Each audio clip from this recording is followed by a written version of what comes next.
החייל עידן אלכסנדר, ואני אסיר בעזה כבר יותר מ-551 ימים. אף אחד לא רצוי, ואתה משאיר אותנו כאן.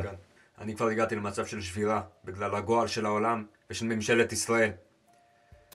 כל יום אני רואה איך הראש שלכם משתלט על המדינה כמו דיקטטור, ואני כבר נשברתי פיזית ונשברתי מנטלית.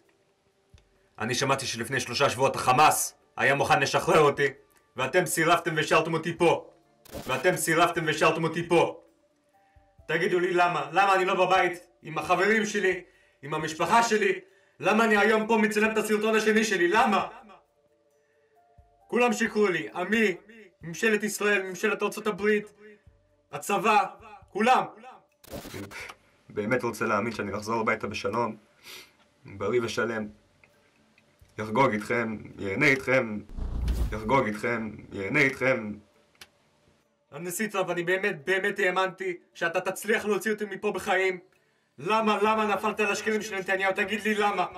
למה אני היום פה סובל בלילות מסיוטים? כל יום אני שומע את הקול של אמא שלי, של אבא שלי, של אח שלי הקטן. כל יום אני שומע את הקול שלהם. למה אני היום פה? למה? כל יום אני שומע את הקול שלהם. למה אני פה? למה? כל יום אני רואה את האזרחים של מדינת ישראל מפגינים, עושים כל דבר בכוח שלהם, וכל העולם לא מקשיב להם. כל יום אני רואה את התמונות שלי, את התמונות של כל שאר האסירים, בכיכר החטופים, בבימה, בכל תל אביב, בכל רחוב. למה?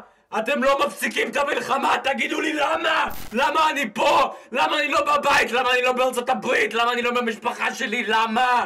אני הגעתי לישראל כדי לשרת בגולני, אני חייל בודד.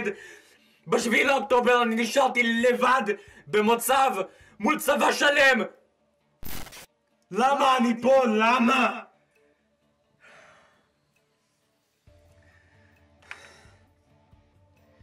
אני באמת רוצה להאמין שהסרטון הזה לא תהיה הפעם האחרונה שתראו אותי חי. אני באמת רוצה להגיע לעם ישראל בריא ושלם.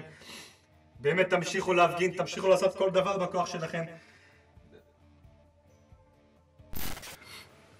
אני זוכר את המשפט של יאיר, הוא אמר שהזמן שלנו אוזל, והוא באמת אוזל. חברים, באמת הוא אוזל. כל יום אנחנו שומעים את ההפצצות מתקרבים לראש שלנו, וזה באמת קשה. באמת אנחנו מאבדים תקווה. תעשו כל דבר בכוח שלכם. זה הסרטון שלי, זה הפרצוף שלי, באמת תזכרו אותו.